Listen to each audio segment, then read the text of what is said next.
Hello friends, ഇന്ന് നമ്മൾ Thenmala dam കാണാൻ പോകുന്നു. ഞാനും അളിയൻ്റെ മോനും കൂടെ തെന്മല ഡാം കാണാൻ പോകുന്നു. ഇത് അവിടുത്തെ ഒരു വാട്ടർഫോളാണ്. അതിൽ വെള്ളമൊന്നും ഇല്ലാതെ വറ്റിക്കിടക്കുവാണ്.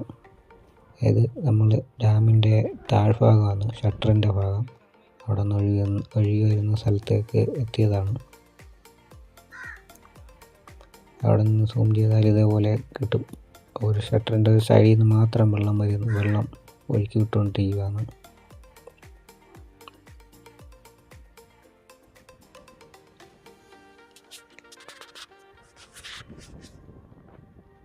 അവിടെ നിന്നുള്ള സൂം ചെയ്തുള്ള വ്യൂ. കല്ലട ഡാമെന്ന് ഡാമിൻ്റെ ഷട്ടറിൻ്റെ അവിടെ ബോർഡ് എഴുതി വെച്ചിട്ടുണ്ട്. ഇത് ഡാമിലേക്ക് വരുന്നവർക്ക് വിശ്രമിക്കാനുള്ള ഏരിയയാണ്.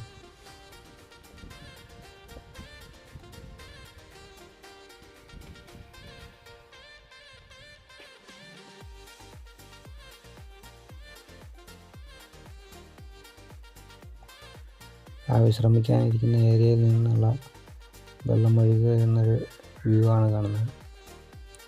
അവിടെ നിന്ന് ഒരു സൂം ചെയ്തപ്പോൾ ഡാമിൻ്റെ ഷട്ടറിൻ്റെ പിന്നെ ഒരു വ്യൂ പിന്നെയും കിട്ടുന്നുണ്ട്. പിന്നെ അവിടെ നിന്ന് നമ്മൾ ഡാമിൻ്റെ മുകളിലേക്ക് കയറുന്ന വഴിയിലേക്ക് പോകുകയായി. മുകളിലേക്കുള്ള വഴി ഇതാണ്. അതിൻ്റെ സൈഡിൽ പാർക്കൊക്കെ ഉണ്ട്. പാർക്കും വിശ്രമിക്കാനുള്ള ഏരിയകളൊക്കെ ഉണ്ട്. ഡാമിൻ്റെ മുകളിലേക്ക് കയറുന്ന വഴി നല്ല മനോഹരമാണ്.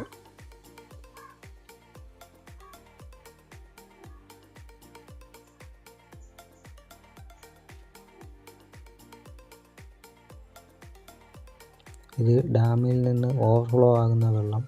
ഡാം നിറഞ്ഞിട്ട് ഒരു സൈഡിൽ നിന്ന് ഒരു സൈഡ് കെട്ടിയിട്ടുണ്ട്. ആ സൈഡിൽ കൂടെ വെള്ളം ഒഴുകി വരും. ഇത് ഡാമിൻ്റെ പവർ ഹൗസിൻ്റെ ഇതാണ്. കറണ്ടൊക്കെ ഉൽപ്പാദിപ്പിക്കുന്ന ജനറേറ്ററൊക്കെ ഉള്ള ഏരിയയാണ്.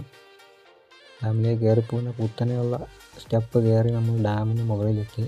ഡാമിന് മുകളിൽ നിന്നുള്ള അടിപൊളി വ്യൂ ആണ് ഇരിക്കുന്നത്.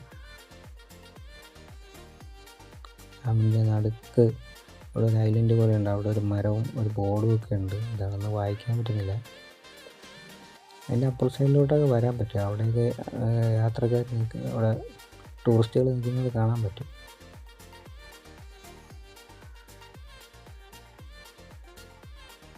ഡാമിന് മുകളിൽ നിന്നുള്ള ഒരു വിശാലമായ വ്യൂ ആണ് കാണുന്നത്. അടിപൊളി മനോഹരമായ വ്യൂ ആണ്.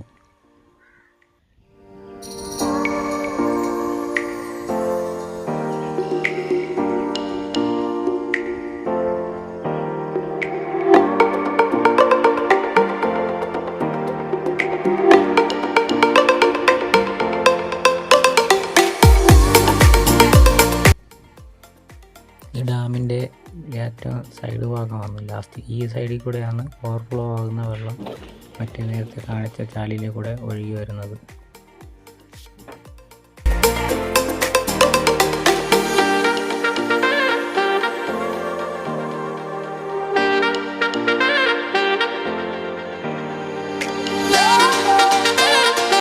ഇത് പണ്ട് മുകളിലേക്ക് സാധനങ്ങൾ കൊണ്ടുപോകാൻ വേണ്ടി റോപ്പ് വേ കണക്ട് ചെയ്തിരുന്ന ഒരു ബിൽഡിങ്ങാണ്.